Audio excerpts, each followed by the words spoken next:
Hello everyone, peace of Christ to all. At muli po tayong maghahayag ng mga blasphemy at maling interpretation at maling aral na hindi dapat worthy tanggapin. Ang pinaliliwanag ni Anton Ramirez na isang sinungaling na propeta. At ito yung kanyang mga mali-maling pahayag tungkol sa Panginoong Kristo na hindi dapat si Kristo tanggapin. Kasi lumalabas sa kanya mali yung tanggapin o receive si Kristo o receive Christ. So panoorin natin ang kasamaan ng aral ni Anton Ramirez. Ang emphasis ngayon mga kapatid sa mga churches ngayon, tanggapin mo si Kristo, tanggapin mo si Kristo, tanggapin mo si Kristo. Tanong, tinanggap mo nga si Kristo, tinanggap ka ba naman niya? Ay baka naman hindi mo siya baka naman hindi ka niya tinanggap. Kasi hindi ka nakapasa sa kanyang requirements. Ano bang requirements niya? Believe the sufficiency of the death, burial, and resurrection. Yan, so simpleng bagay lang, confuse na confuse.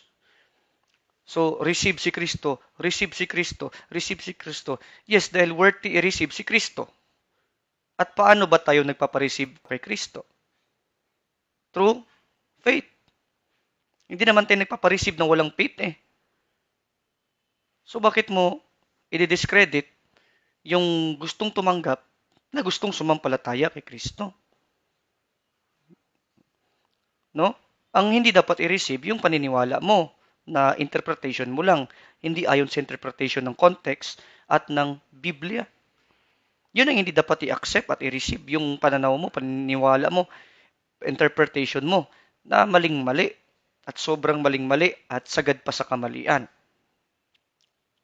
No? Receive si Christ, receive si Christ. Yes, dapat i-receive si Christ. Dahil si Kristo mismo nagsabi na i-receive siya. Sige nga. Ayon dito sa Matthew chapter 10 verse 40, ito ay turo ni Kristo, hindi ito turo ni Anton Ramirez na kulto, no? Sabihin ko na kulto kasi taliwas talaga sa turo ni Kristo siya. So sabi dito sa Matthew chapter 10 verse 40, he that receiveth you receiveth me, and he that receiveth me receiveth him that sent me. So siya mismo nagsabi, he that receiveth me. Yan, siya mismo nagsabi niyan. Ito pa, si Kristo din na nagsabi nito, hindi ikaw. Hindi si Anton Ramirez na parang gino-Diyos nyo, hindi nyo tinatanong, hindi nyo kine-question ng kamalian. No? John chapter 13 verse 20, verily, verily, I say unto you, he that receiveth whomsoever I send receiveth me. Ayan ha. And he that receiveth me, receiveth him that sent me. Ang sino daw na nag-receive no, sa kay Kristo, ay ni-receive yung nagsugo sa kanya. Yan ang sinasabi ha. So, si Kristo mismo nagsabi na receiveth me. He that receiveth me, receiveth him that sent me. Ang tanong, anong klaseng pag-receive yun? Para i-discredit mo yung mga churches na nagpapareceive kay Kristo. No? Kasi sobrang pasikat ka, sobrang showy ka, para lumalabas performer ka, instead na mangaral ka ng tama, papasikat ka lang. No? Sapagkat si Kristo mismo nagsabi, dinefine naman ni Kristo kung paanong receive. Hindi naman yun receive the name of Jesus, receive the denomination of Jesus, or receive the religion of Jesus, receive the name Yeshua, kundi receive it Him, which means believe in His name. No? Ito. John chapter 1 verse 12, He came into His own and His own received Him not. But as many as received Him, to them gave He power to become sons of God, even to them that believe on His name. So yung receive it dito is believing on His name.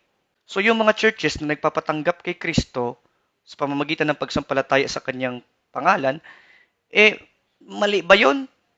Masama ba yun? Yun na nga ang sabi sa Biblia, yun na nga ang pamamaraan. Tapos i-discredit mo yung mga churches, receive Jesus, receive Jesus. Yes, dahil receive Him, believe on His name. Yun kasi ang sabi niya. Oh, balik tayo doon. Ang mga churches na nagpapatanggap kay Kristo through believing on His name, ay hindi mo pwedeng hatulan to. Hindi mo pwedeng bastusin to, Anton Ramirez. Anton Ramirez na bula ang mga ngaral, kapag ang mga churches nagpapatanggap kay Christ by believing on His name, wag mong i-discredit yun. Wag mong kontrahin yun. Wag mong bastusin yun dahil hindi yun para sa'yo. Hindi ikaw tatanggapin, kundi si Kristo. Hindi ikaw sampalatayanan, hindi pangalan mong kulto ang sampalatayanan, kundi pangalan ni Kristo. Anong pakialam mo kung magpapareceive sila? Kung ang pagpapareceive ipagsampalataya sa pangalan ni Kristo, hindi sa pangalan mo at hindi sa aral mo, na nililoko mo yung mga membro mo. You know, but as many, pwede palang i-receive siya by believing on His name. Ikaw talagang napakakulto mong mga ngaral ka eh.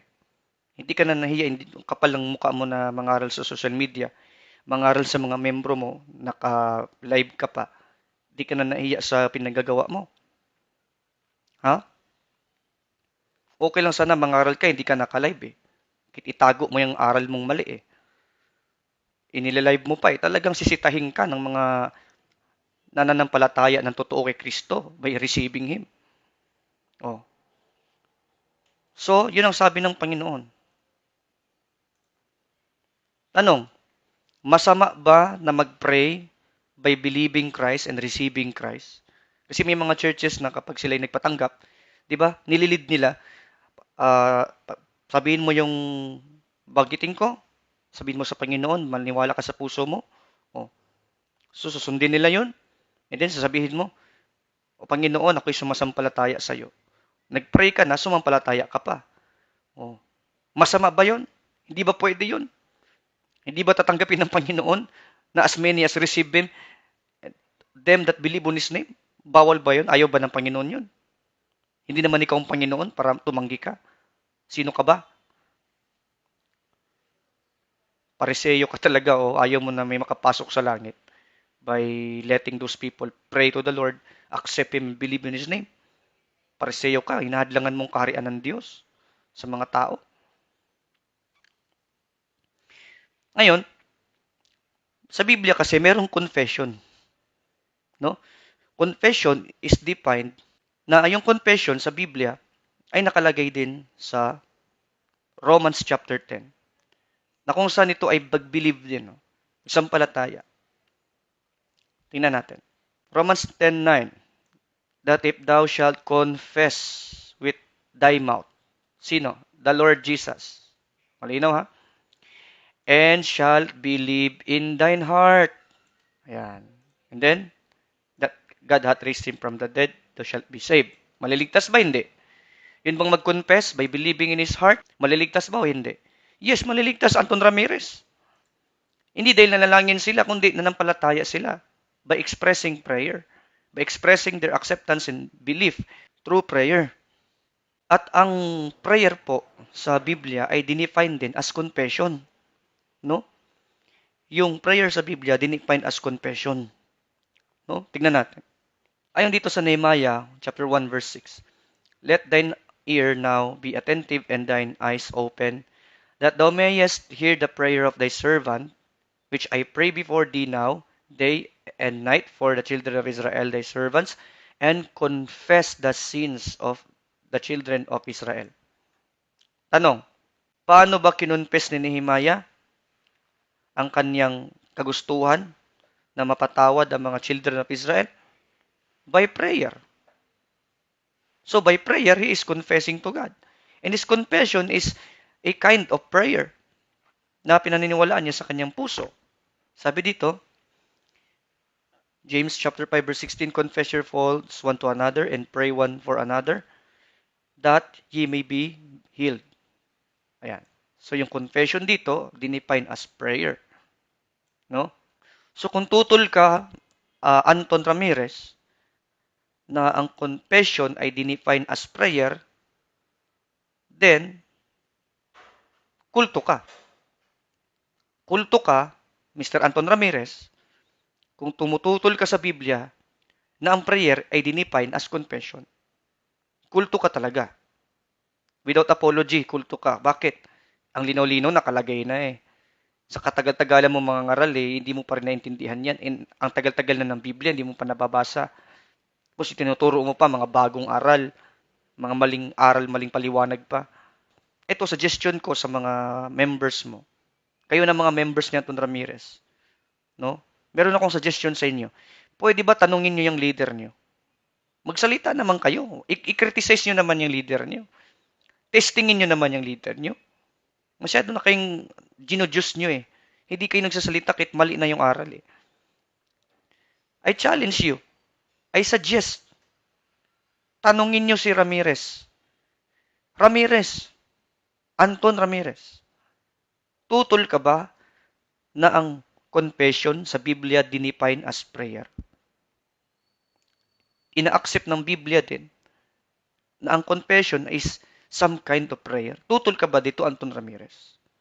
Kapag tutol si Ramirez, lumayas na kayo dyan sa pastor nyong yan.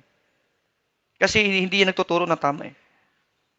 Pero pag ina-accept niya na ang confession is some kind of prayer and prayer is some kind of confession, then tama ang Romans chapter 10 verse 9 na iko-confess mo si Kristo by believing in his or her heart.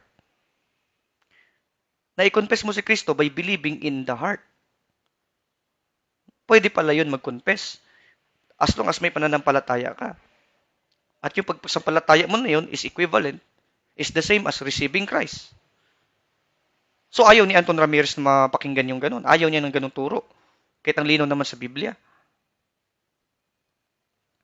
Tuloy natin ang kasinungalingan nitong taong to. John 1:12, but as many, look at this, ito yung isa sa pinakasikat pa. But as many as receive Him, see, receive daw yan. Pero ang nasa mind niya, receive na anyayahan si Kristo sa puso. Repeat this prayer after me. Walang ganyan sa Bible. Amen. Ang receiving dyan ay pag-receive kung sino si Kristo. Oh, Bakit? Meron bang churches na magpapa-receive na hindi si Kristo? Ano ba naman yung kokote mo? Sino bang churches na kilala mo at inaakusahan mo na ang pagpapatanggap nila kay Kristo ay hindi kung sino si Kristo? Alam nga naman, magpapatanggap sila kay Kristo pero ang pinapatanggap si Satanas. Ikaw naman, sobra ka naman, oh. I dream one day makaharap kita sa face to face, no? Hindi kita aaway, hindi kita sasaktan, no? Kundi, tatadtarin lang kita ng mga tanong. At kailangan mong sagutin yun, naka-live yun. Naka-live yun. Diretsyong live. Gigisahin kita, hingi ako sa'yo kahit mga 20 tanong lang. Sagutin mo. Pag hindi mo masagot, no, huwag kang magturo ng kasinungalingan sa mga members mo. At kayo ng mga members dyan, pag hindi masagot ni Ramirez ang aking 20 na tanong sa kanya, no, huwag kayong makinig dyan, umalis na kayo dyan, mag-aral kayo ng Biblia nyo, magbasa kayo ng Biblia nyo, mag-devote kayo sa tamang pag-aaral. Spend time reading the Bible. Stop listening to this guy. Pinopoison ng mga utak nyo eh. Ang receive daw dyan, ay i-receive si Kristo. Tama naman eh. Sino ba kasing church na nagpapareceive na hindi si Kristo? Ba't asar na asar ka sa mga churches na yun? Alam mo ba stand nila? O nagpapasikat ka lang? Para sabihin na matalino ka. Kahit nangliligaw ka na. Wala dong ganun sa Bible, receive Christ. Kakabasa mo lang, receive Him. Tapos ang kadugtong noon, believe on His name, hindi mo tinuloy. Sapagkat ang pagpapatanggap kay Kristo by receiving is by believing. At walang Baptist churches na tama at totoo tunay na nagpapatanggap kay Kristo na hindi by believing in the heart at hindi si Kristong tinanggap. Walang ganun.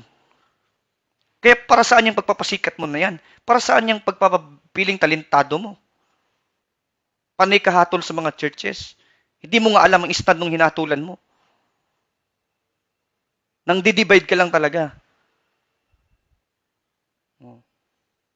Shame on you. Shame on you. So stop listening to this guy. I warn you. My beloved brothers and sisters in Christ. No? Umalis kayo sa tao na yan, huwag kayong makinig dyan. At mag-aral kayo ng Biblia nyo. Yun lang. Shalom. Christ is Lord.